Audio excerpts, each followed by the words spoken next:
Remembering long-distance swimmer Gertrude Ederle as Diana Nyad abandons her swim from Cuba to Key West, take a look back at the first woman to swim the English Channel. Standing on a French beach slathered in black sheep grease and sporting huge amber-tinted wraparound goggles, Gertrude Ederle looked more like an extra in a bad sci-fi movie than an elite athlete attempting to make sporting history. Her strange get-up, however, was simply protection for the treacherous journey ahead. Ederle was attempting something that no woman had done before, to swim the 21 miles across the English Channel. At 7:08 a.m. on August 6, 1926, the 20-year-old American waded into the chilly waters of the English Channel at Cap Gris-Nez, France, and began to glide through the water with her graceful strokes. This was Ederle's second attempt to swim the channel. Her first try on August 18, 1925, ended in disappointment after 9 hours when her trainer,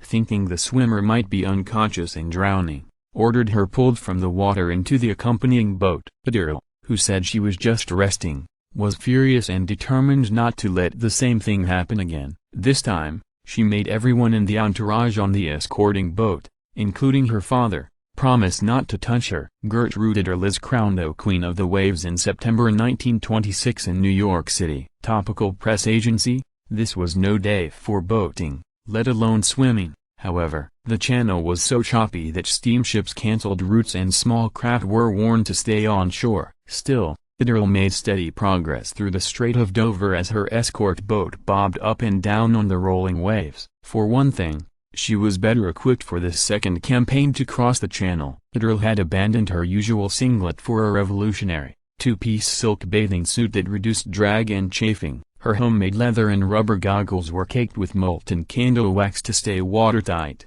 and she had applied black grease to help retain body heat. The New York City native had first learned to swim at her family's summer home on the Jersey Shore, and she quickly proved a natural. Ederle set 29 American and world records between 1921 and 1925, and was so versatile that she captured national championships at distances ranging from 50 yards to a half-mile. At the 1924 Summer Olympics, she won a gold medal as part of the 400-meter freestyle relay along with bronze in the 100 and 400-meter freestyle. The English Channel was by far the stiffest test the Phenom had ever faced. However, since Matthew Webb became the first to complete the swim in 1875, only 4 other men had duplicated the feat. Many doubted whether a woman had the strength or endurance to do the same. If the doubters didn't give her enough incentive to push on through to England, this did. Her father promised her a red roadster if she could do the swim. By the 12th hour,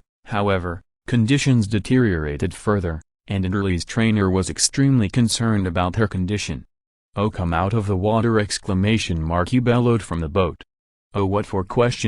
yelled back the swimmer, who was still feeling strong. The American continued to sing to herself to the beat of her strokes and, 14 hours and 31 minutes after she waded into French waters, she wobbled ashore in Kingsdown, England. The conditions had been so rough that Ederle swam 35 miles, rather than the planned straight-line course of 21 miles.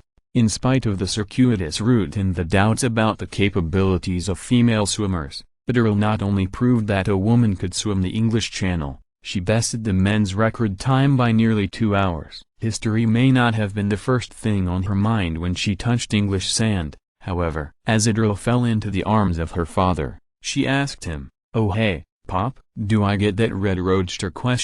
Swimmer Diana Nyad in Key West, Florida, in August 2010. Walter McGott, Miami Herald, MCT via Getty Images. Amazingly, setting foot on English soil may have been the most difficult part of Ederle's journey from France. After changing into dry clothes, Ederle was transported by boat to Dover, where she was greeted by a cheering crowd and pesky customs agents. British officials actually requested Ederle's passport, and as the crowd booed and hissed, they gave the exhausted swimmer a thorough grilling and conducted a cursory search to make sure she was not smuggling anything before allowing her ashore. Ederle enjoyed a warmer reception when she returned to New York City. The woman dubbed the Queen of the Waves by the press was given a royal welcome that included a ticker tape parade down Broadway on August 27, 1926. An estimated crowd of 2 million turned out, and at least for one day, The city took a break from mourning the death of movie icon Rudolph Valentino,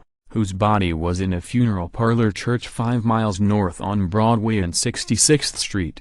"Oh Rudy, forgotten by crowd for Trudy," read one newspaper headline. Ederle became one of the most famous women in America in the Roaring Twenties. She appeared in movies and was the subject of songs. Marriage proposals flowed in through the mail. President Calvin Coolidge called her America's best girl. Life became more difficult as the years passed, however. Her hearing loss, which began with a childhood bout of measles, continued to worsen. Then, in 1933, she fell down a flight of stairs and fractured her spine. Doctors said Ederle would never walk or swim again. She did both, although she spent nearly 5 years in a cast after the accident. In 1965, she was inducted into the International Swimming Hall of Fame. And, yes, Ederle did get that red roadster.